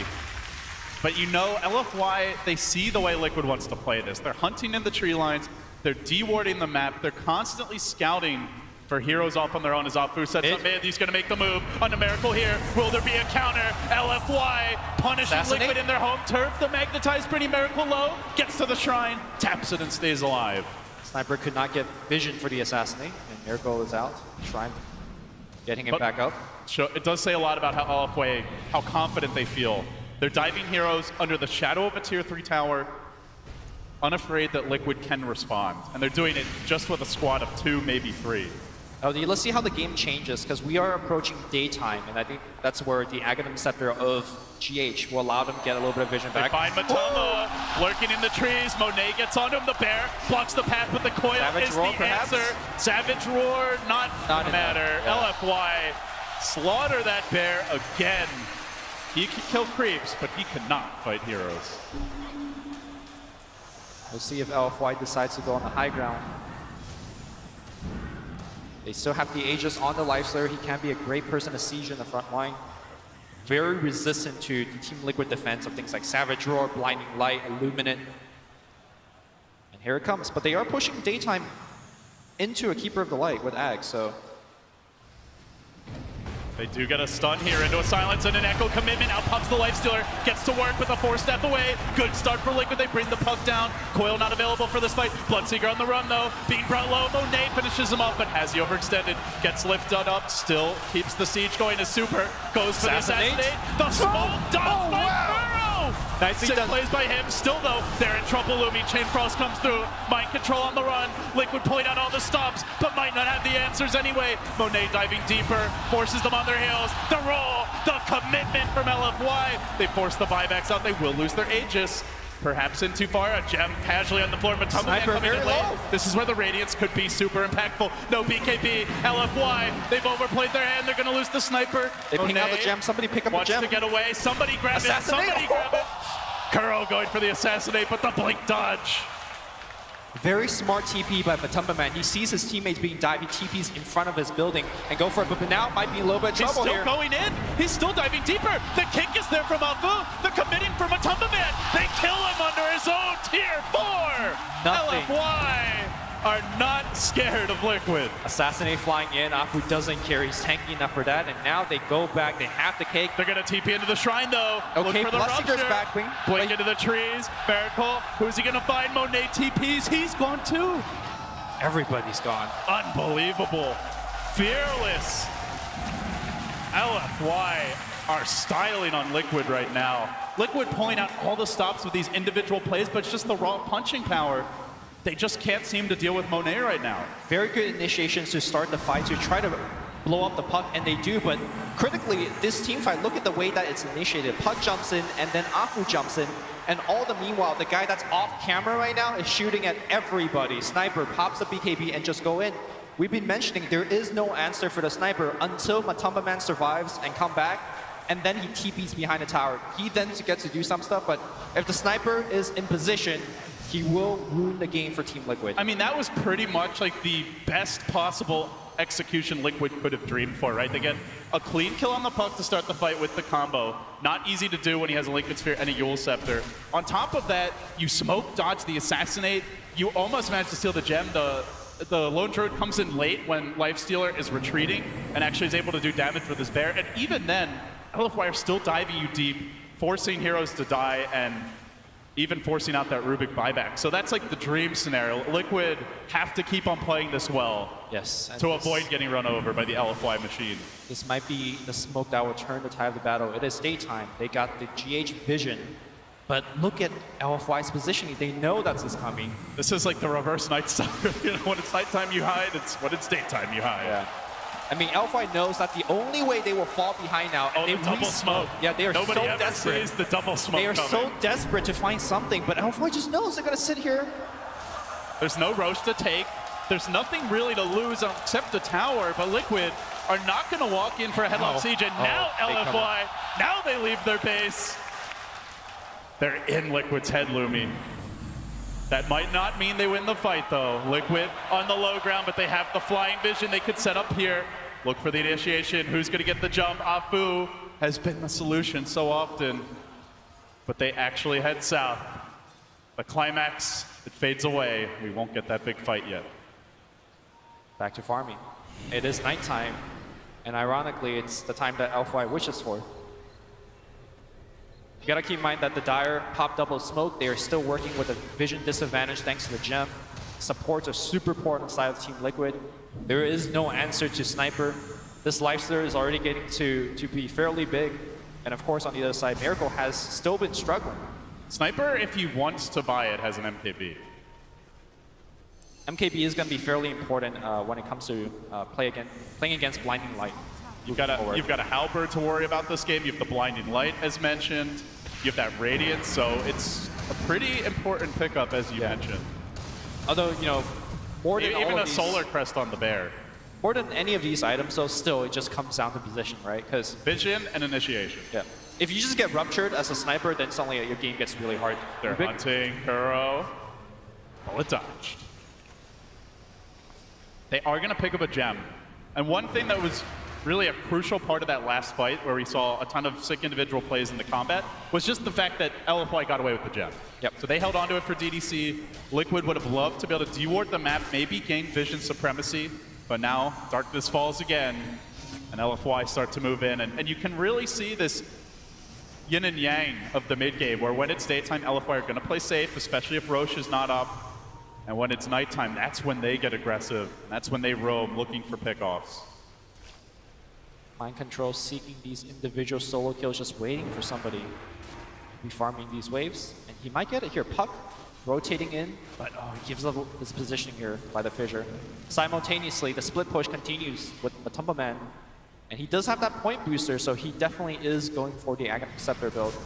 Ags Mask of Madness, and we have seen Liquid, if you go back to game 2 yesterday where they advanced to the lower bracket finals, they lost 4 heroes in the team fight and they took a lane of Rax, and basically that was the trump card that won them the game. So this is a team that knows how to win by dodging fights, by baiting you into fights and going for key objectives.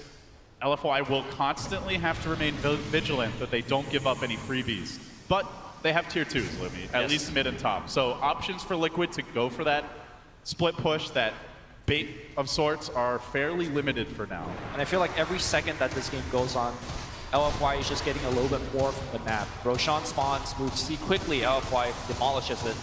And now this is Aegis and Cheese. Cheese most likely going towards Super. Maybe just grab the Aegis, Monet the Cheese. No, Monet will grab the Aegis. Either way. Cheese to Sniper. Extra lives for the cores, and LFY still all according to plan for them. They haven't managed to crack this Liquid defense fully. They constantly hunt through the tree lines, searching for the Shaker, for the Lone Druid. Even killing the Spirit Bear is a nice consolation prize for them, but you can see Mind Control just digging his way deeper, tunneling through these trees on the left side of the map. Always trying to stay invisible and just looking for openings. Even a kill on a Lich could open the way to potentially do a bit of split pushing. I mean, at the same time, he also has no vision, right? So he's kind of sitting in the trees blind. You don't want to send your base because then you're just doing nothing. But he's kind of doing nothing in the tree. But hey, if you're in the tree line, maybe that nothing turns into something. Okay. I mean, the cup is half full, I suppose. Still in flame, hunting, hunting, hunting. Not gonna find GH though. Meanwhile, mind control, he pops out top. Game of cat and mouse here. And I do believe, again, Team Liquid dodges yet another very dangerous phase of the game. It is daytime soon, so maybe now they go for yet another smoke angle. Smokes are a precious resource in a game like this, and that was why it was kind of important to note that Liquid blew 2 in that last venture. Normally, you won't see that kind of commitment. Yep. Also, I would say adding to that list, scans are very important as well. When you have so many people hiding in trees. In the late game, you look a lot at buybacks and item pickups, Aegis and Roche as being crucial. I would say this part of the game, the smokes and the scans are probably a bit more important in most cases. And maybe even the number of wards, you know, in your shop. And the gems to go along with that. Any kind of way to get a positional advantage, vision advantage. And they're now gonna move in. They try to jump Miracle. They're gonna set up. He's got a BKB. They might be able to force it out. Boulder Smash, but the Fissure interrupts. Mind control, timing it right, pushing Monet away. And they'll get that Bloodseeker back to safety. But you can see 2 of these lanes are shoving in, and LFY can siege very deeply tucked behind his team. Super can begin to chip from low to high. Monet, he thrashes this tower, rapidly brings down a quick snipe. Dagon is up on the puck. Didn't even have to use it there. That was Rubik has no buyback. This is a pretty big kill. Yeah, very good snipe on the Rubik because he just sold Shrapnel. Shrapnel is fairly annoying against a pushing lineup. So they get one. They're going to rev up for a follow-up Infest. They're going to TP away to bottom lane. Maybe they just go for this bear kill. Would be a juicy one. They pump the lifestealer out, kill up these creeps, rage onto the bear. And this will limit the split push if they can finish it down. Eldoge with the Savage Roar. Shakers on the chase. Flames committed. Meanwhile, they are hunting for heroes. Super gets up to low ground, or up to high ground and away to safety. Yep. Again, that is what Liquid want to do. They want to pull LFY apart, spread them out, and then find openings. The gaps in the armor. There are no gaps in the armor right now. You got Frost armor. It fills everything in. You'd think Liquid would be masters of it, given their name and all. So far, it's not proven to be the case here. Also, we're getting to a point where, as we see, Team Liquid has to worry about the bear survivability. There's way more than enough damage to kill the bear over and over again. So this split push game plan is very safe. At the same time, the bear is 300 a pop whenever it dies.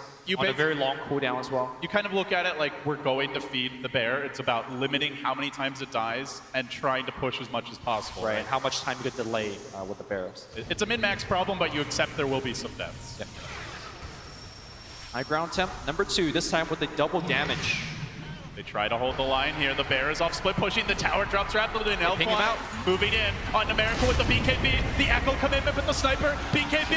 Counterplay now. He's still getting the cheese. The courier dies, but more importantly, Matumba Man might fall. Pushed away. Chewing forward. He's got cheese. Monet gets Savage Roar back, but Afu. He's committed to this. Blinks in. Assassinates. Looks for the kill. Oh, get it too. Back for the melee. No, they want more. They bring down a few. Liquid scrambling the buyback. Sounding the alarm. The base is under siege, but in the top lane, the bear is split pushing. It's going to take the melee. Liquid will get a Rex of their own. Can they hold the line? Melee is still up for Liquid. This might actually be a win for them. LFY need more kills. They need to get back soon. They got to commit to something, Lumi. Monet's going to take a melee in his own right, even through the backdoor protection, so 1-for-1. But the bear drank creeps bottom, and Liquid got a whole lane. How are they doing all of this? Finally, the TP comes out. The bear could quickly retreat. He's almost got another tower. Yeah, he's going to get a tier 3. And now TPs, they're going to stun up the pump. He won't get back. Doesn't have it. Now the tower down to Savage Roar and retreat. Liquid again and again. The rat tactics are working. They might get more. They're going to get the sniper. They are going to get the sniper. Puck is on the retreat. He's very low in terms of mana. Kuroki trying to lock him down. Into the trees. Do they know? Catch him. No they need vision. No they got to do it blind. They assume he made it to the low ground, and Monet is lurching forward under a dire ward. Shrines are now opened up. How does Liquid keep on pulling it off? They're down 21 kills. They're down 11,000 gold. They can't fight head on, but somehow the base trade was successful. Wow. Split push from Matumba Man. We said that might be the way to do it, but We didn't really think that he was going to do it. TPs are essential for LFY. Boots of travel, definitely something that we're going to want to put in the quick buy. You can already see the sniper of Super recognizes it. He needs that extra bit of mobility. They can easily get outmaneuvered here by Liquid. Yeah, especially when you're trying to TP during daytime, right? GH is going to provide the vision. You got the Shaker with a long-range disable. So, you know, on this big stage, we've seen some big TP cancels, taking me back to TI3, but you know, stuff like this could happen in this game as well. Mind Control did manage to complete a couple of extra items here. Go with that Blake, the Force Staff, the Shadow Blade. Crucial for giving you the mobility to catch those fleeing heroes who just want to go home and defend the base. LFY are going to head out on a journey, an expedition for a kill. Buybacks become very important in these base race scenarios where Inflame is hunting. He's going to scout out Combo Man. They're going to try to jump him, but the Lifestealer popped out too early. Monet premature from him. And now they'll have to settle for something else, the Rubik. Meanwhile, the Bear is already moving in top. They might try to go for the split push, but it won't be quick enough. LFY can back a hero or two if they want. In fact, the ping is already there. Super knows somebody has to stay home. Somebody has to keep the fires burning. Normally in a situation like this, you get a kill, you go for an objective, but LFY, they're so pressure on the side lanes that they get a kill and they have to go back and defend. So these kills aren't really that big of a deal here for Team Liquid. Big waves pushing in top and bottom. And now, you've been mentioning the whole game, LD. Now the map gets stretched open. That's where heroes like Bloodseeker gets much stronger. They're looking for Mind Control. Abu, is he going to find him? Walks right into him. Two ESs crossing in the night. Who's going to get the kill first? Boulder Smash coming through. Follow-up is there from DDC. Shadow Blade. With the Shadow Blade. He's out. Homies. He gets out of there. Gem can't be everywhere. Inflame can't be everywhere. But Liquid, maybe everywhere. they can. Yeah, they are everywhere.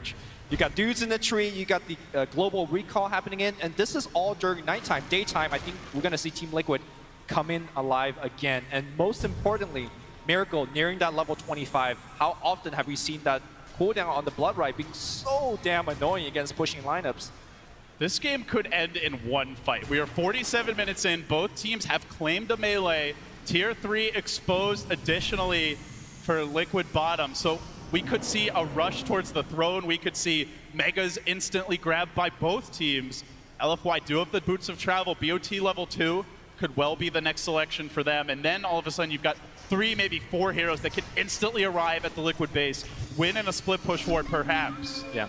But it's always dangerous base racing the Spirit Bear. This is where, you know, having buybacks is super crucial. Super maintaining his. Inflame also has his. So in terms of LFY's defense, even if they lose a hero or two, they should be able to defend their base. And I think Sniper is nearing the God mode territory, but still. Frost Armor could also be MVP. DDC, maybe not the sexiest hero, the Lich. Not necessarily the one you take home at night, but Frost Armor can get the job done, Lumi. Team Liquid smoking at nighttime. This might catch LFY off guard. They've been playing very cavalier during nighttime, thinking that the smoke ganks won't be coming, but Sniper shows his face on the mid lane. They get Sniper here, that would be huge. But if they can combo him, they can kill him. They've got Blitz, Shaker, they've got Force. If he comes too far down the river, he could be punished. DDC nearby, they might even get more than one. Liquid moving in. They're going to scout Super right as he gets up the BKB. Mind Control went for the Lich, and now he's going to try to walk into this. Miracle retreating out. The BKB's not doing all that much. The Bear's still smacking him. Super's being controlled for now. He gets pushed away. He dies. He bleeds out to the Rupture. Now Liquid want to retreat. Miracle's BKB expiring soon. Can he win the man fight? They control the Shaker. They control the Shaker. They do get the Shaker as well. Now they fight onwards. Magnetize coming through, ripping through the Liquid backlines. Massive damage by Alfu, rolling in again. But round two is Mind Controls. Swings that totem, brings down more. Top lane is nearly at the base. The dust comes in. Mind Controls brought down. Buybacks everywhere. Now Kuro on the run. 3 are dead for Liquid, 4 are dead for Liquid. No buybacks left. The Bear is dead. Is the Spirit Bear still alive? No, he's off the map. I don't see him anywhere. And now Sniper gets to walk all the way down to the mid lane. Can GH defend against the world? We are seeing Illuminates being lined up left and right. He's got the vision to survive. But these big creeps, they're going to survive these Illuminates, and they're going to charge in. All Sniper needs is just a second in the base. On the tier 4s. Illuminates, or maybe waves. The Megas. Which way do LFY want to play it? Well, they want to play it. They find GH! GH, he had to be a goddamn hero. He'll try. Down to the low ground. Sniper still chasing him off, but with the commitment, again, somebody to illuminate, but cutting him off at the Assassinate is the puck, and now it's on to Structures. They're gonna have a solid 30, 40 seconds before any key heroes respawn. It's just Kuro on the lowly Grand Magus. Impoverished as all hell. LFY, they dealt with the split push, and now they look for the tier 3 bottom. They look for the lane of Rax. The rage is being brought down. The melee also slowly falling. LFY, they want the world. They've gotten one lane. They're gonna get 2. They might not end the game. They're not trying to go for the throne here. But they get that much closer, Lumi. They get that much closer. During that time, Liquid never got to execute a split push play. They never got to go for the rat tactics. They fought LFY head on. And now coming into the next fight, LFY 2, maybe 3 buybacks up. We're going to watch Liquid, this team fight one more time. You said the BKB on the Sniper, and he really didn't do that much. He got ruptured, but he does have BKB and the buyback and the BOT to get into the fight. And they still have the ability to get back in this fight quickly because of the BOTs, like you mentioned. Shrines are down right now, so that mobility is essential. Also, critically, Matumbaman committed his barrier into this fight so that when he does die and the bear does die, there is no split push. Sniper comes back in on the second half of the fight. Really tough fight here for Team Liquid. They did as much as they can, but the buyback from Super is what sealed the deal. It almost was a clean initiation on the Sniper. The Lich walked down the ramp like a half second earlier. It looked like they were going to catch Super to start the fight, and then it would have been very different. But now, round 2 of that crazy Roshan dance will begin as Inflame starts it, moves on, kills off the Keeper, no buyback available. GH is out, Kuro's in danger now, the Fissure coming through from Mind Control. LFY looking for the reset, but they've gotten more. Kuro will fall, and now Miracle on the run. They ping him out. No split push, no rat, just a TP away. Miracle will make it home. But now Roche is going to go to... BOT's Lumi. BOT's coming out. Okay. It might be all in for Liquid. Go for the trade. Go maybe straight for the throne or the Megas. They're going to be down lives here. I think it's so tough. If you don't kill the Sniper, he will be able to defend so easily with Shrapnel as well as, you know, just natural range. And he's going to get the Aegis off of this. Super had to buy back in the last fight. His team should give him the Aegis. He does. Also, I want to mention this is one of the few cases in a puck game that you see him get 25 and he doesn't get the plus 420 GPM. We're going to see the illusory orb distance as well as speed. I mean, this game is all about the fights. It's all about catching. And mobility. Yeah. Just getting back to that base a split second quicker, catching a hero, and hell, catching a bear. They'll trap him in the night, and they'll look to bring him down. Monet chewing through El Doge, tasering the poor guy down. We've seen Team Liquid struggle back from bigger deficits, but this one is... They might find another. Mind Control, creeping around. The night is dark. The night is full of terror. Of Chain Frost. All right, he's out. But He's got Force Staff. Dodge. He's got Blink. He's got the gem, so he should be okay.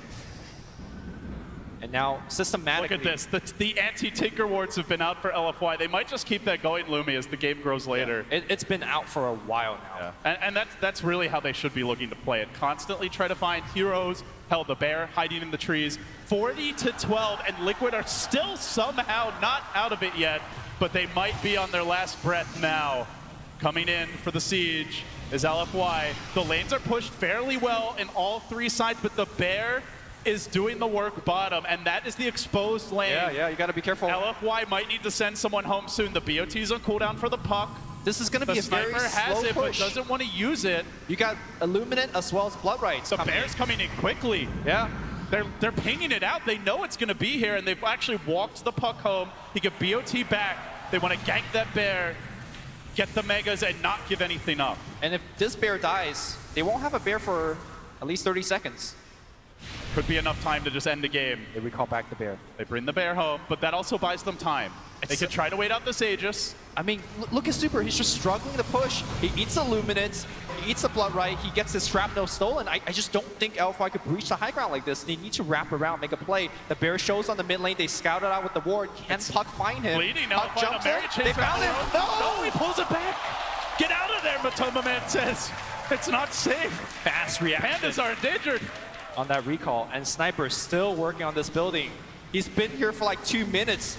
They're still hunting though. They're still pushing the bottom lanes. It's not going fast enough. LFY, this could be the time for a full committal. They push him back, ruptured up. Monet gets back to safety, throwing in the urns. Super doing the slow, but steady work from the low ground. Still has that Aegis, still has the Satanic BKB, has lots of extra lives. Mind Control might have to jump, the Bears back bottom. Liquid, just keep the yo-yo action going. Slow it down, split push it up. Don't let LFY come.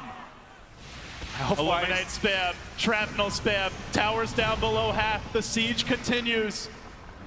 It's getting low, they might have to make a committed jump soon, and Monet surging in again, trying to force the issue, banging on the tier 3, he'll bring it down, one more hit, the sniper does it. And they've also got the puck back. LFY playing this right so far, they have not made a mistake since that early split push. 55 minutes in. Keeping an eye on the buybacks here. There's 4 for LFY, and they've got the Aegis. Liquid only 2, but several of theirs gonna cool down soon.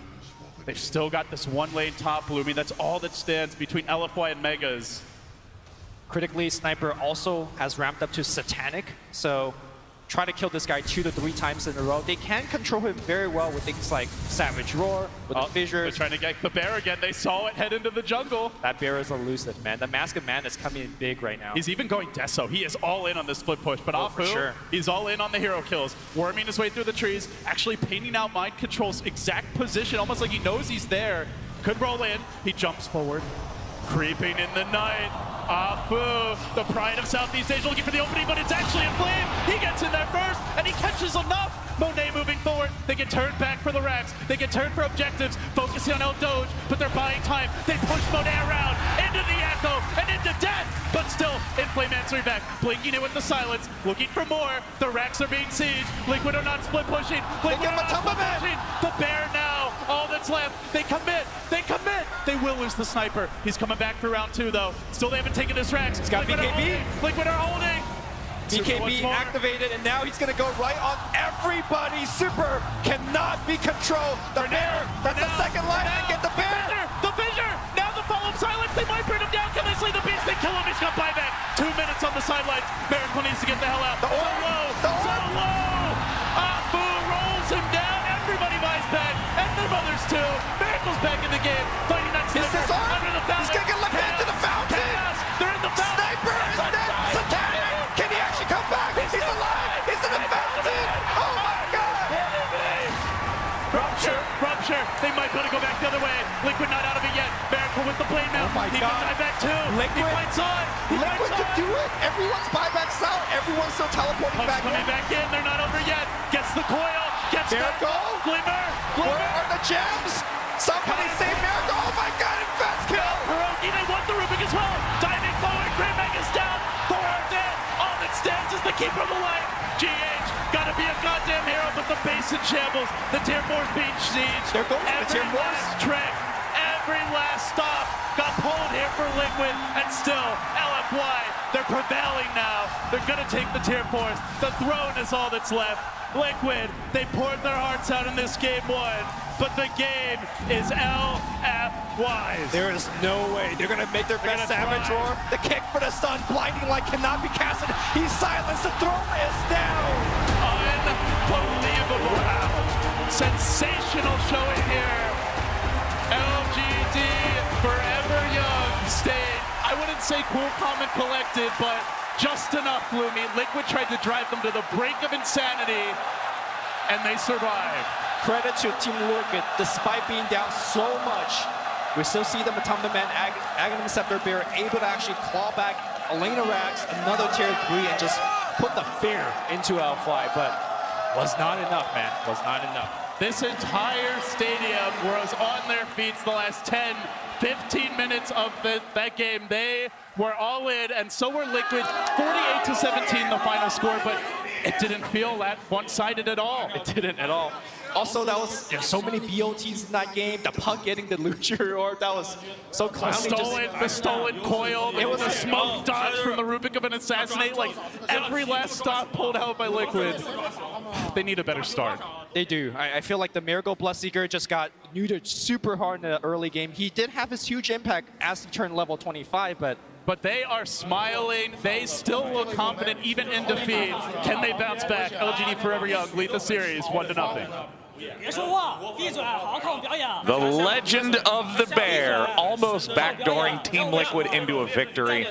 And time again, Puck tried to track the bear down. It didn't work, and Team Liquid almost won an insane game. LFY showing why they deserve to be here on the final day. And I mean, we're going to start right from the beginning of that match where LFY immediately took control. Purge, I know you got a lot to say about the early game. I'm going to pass it right to you. Yeah. Beautiful, beautiful opening game by LFY. Really was. I thought coming into the match today that Liquid would have the better setup with their drafting. I thought that they were going to have this figured out, but I actually think it was LFY that had the advantage here. And the reasons being is I believe they think that the two important heroes for Liquid are both Bloodseeker as well as the Necrolite, which they ended up banning in the first phase. So those are the two heroes that they had to play around. They also grabbed the Lich to ensure that one of their lanes was going to go really favorably if they wanted to shut somebody down. But the really big hero for LFY that really solved all the problems is Lifestealer. He matches up very well against melee heroes. He does well late game, and it basically gave them this really nice laning advantage. If we look at the other ones, the bot lane here is pretty much a wash for both sides, and the mid lane pretty much a wash for the mid lane. But in the off lane for LFY, basically the safe lane for Liquid here, it's very easy for Bloodseeker to trade against Lifestealer, and that's because every single time that he hits him with his Feast skill, it's going to lifesteal Lifestealer, give him some health back, and make sure that he trades always better than Bloodseeker. So Bloodseeker normally good at laning like Necrolite, good at getting hero kills later. He got shut down in the early game, and it put Liquid in this really weird position. They had to get Midases because Bloodseeker wasn't going to be able to contribute very well to the match otherwise because he just doesn't match up against Lifestealer. And the other problem is Lifestealer even matches up well against the Lone Druid, so it just put Liquid in this really bad place for a long period in the game. They had to put wards all over the map to make sure that they weren't getting ganked from LFY, because if they did, they were going to get ultra far behind, and that is basically why it was just so hard for them to win that game. Yeah, I mean, we honestly thought that we were going to be coming out here at 25 minutes because Inflame on Puck just kept getting every single character that was hidden anywhere got snatched up. I mean, Liquid, though, what a recovery to make that game go on. It's just amazing how they actually managed to stay in the game for so long. They like were in a very weird position where they actually wanted to just farm on the Lone Druid to get this Radiance, but since Bloodseeker had like such a bad game, they didn't really have any hero to back him up, so they just got into this Midas farming game, which isn't really how you want to play it. Yeah, it's not really how they wanted to play it, but it was kind of like the only way that they could play it, and like we were saying, they made a hell of a run of trying to get back into that game. And seeing Inflame always playing the trees reminded me of playing versus the old Cloud9, and the orb was actually really useful in catching these heroes that love to hide in the trees. I can't count how many times he caught the Keeper, caught the Lone Druid over and over again. Yeah. And I mean, the opening advantage almost seemed insurmountable for Team Liquid. And I mean, though they were able to extend it on, we really got to see why LFY is here in the top 3. And I mean, Jack, Machine, talk to us a little bit about LFY. That was quite a game one. I mean, we basically were ready to go 25 minutes ago. Yeah, we really were. But I don't know if Matumba Man has broads in Atlanta, but that Panda was playing some, it kind of resembled somewhat of a rat, actually, Jack. A Chinese team nearly being ratted to death by a panda. Beautiful. Look at that summation. But we should probably talk a little bit more, of course, in this magical corner. First things first, it's kind of getting a read, the consensus, general consensus across the board of like their read on Liquid as well as LFY. Well, most people that I asked, whether it's panelists, casters, or fans, were like, Liquid's unstoppable. They're just going to own everyone tomorrow. And the reason for that is partly because there's a superstition about, in Chinese they say it's milking it, giving it nai. It's like you talk something up, and then that ends up becoming like a caster's curse or a jinx. And it becomes the poison milk. So they wanted to avoid giving the poison milk, and of course saying Liquid's going to own everyone. At the same time, though, Liquid does have a pretty big following in China. Like, they've won the last 2 tournaments there on Chinese soil at Star Ladder. Obviously, Miracle is like a global star. And then there's cool nicknames for some of the other players, too. Kuroki, very well-respected. K-God, one of the original Dota1 stars. And then you've got GH, who was known as Go Home. You've got Matumba Man, who was known as Toilet Man or Toilet Bro, because his name, the starter's name sounds no, you like can't toilet. you have to explain this one. Okay, well... Matumba Man, Toilet Man. Matumba Man is a hard name to say. So the start of his name sounds like Matong, which means basically toilet in Chinese. So right. Became the Toilet Bro. And then so you've got like Grabby on one side, Grabby McGee, and Toilet Bro. Yeah. So I love the Chinese nicknames. because they're a well-respected team, and even the Chinese panel, like Mikasa and them, were saying, "Hey, we'd like to see Liquid go on. We'd like to see a China versus the world type of final. They like that situation too." Sure. So I think they're a well-welcome team, and people would like to see them there. And of course, one final question, which is just that we saw this matchup relatively recently, right? We were talking about it backstage. At Epicenter, we got to see Liquid best LFY. So my question is, have you heard, of adjustments that they've made coming into TI? I think if you see from the bans in the first game, like Liquid are a team that use lane pressure better than anyone else. And the heroes that were banned, I think it was Necrophos, the Broodmother, and the Necro. Sorry, there's one, Huskar. Like, these are heroes that either push lanes out very well and are very difficult to gank with less than 2 or 3 people. So if you have to rotate those heroes over, then suddenly your other lanes are under pressure, or they know that the gank is coming. So LFY has kind of drafted, it seems, to adjust to that. One way of doing it is just being more mobile, having heroes that can gank and not give up another lane in response. And I don't know if it's whether Kuro is learning from the puppy tree or those harsh lessons years ago at the hands of Ake and Alliance, but Kuro has used that lane pressure very well, and you see how difficult these games are. You were saying the same kind of thing, weren't you, PPD? I mean, you were saying that Brood and Huskar, those are heroes that are going to change the game. Yeah, throughout this lower bracket run of Liquid, they've been putting a ton of pressure on lanes, playing incredibly fast. In this game, they didn't really have any heroes that demanded LFY's attention. They were able to just kind of sit in their lanes and farm with Lich and take an early game advantage and snowball off of that. Well, we are going to go ahead and roll out of here. We're going to go watch the next game. I'll leave it with you, Sean. Thank you, Machine. Thank you, Jack. I mean, LFY played so amazingly well. I mean, I'm a bit of a shameless Team Liquid fan, but one of my favorite things about this entire event is the international fanboys, or the fan base that's out there. Are there any LFY fans in the audience today? We could hear the roar from all the way outside. Casey got the chance to catch up a little bit with In Flame.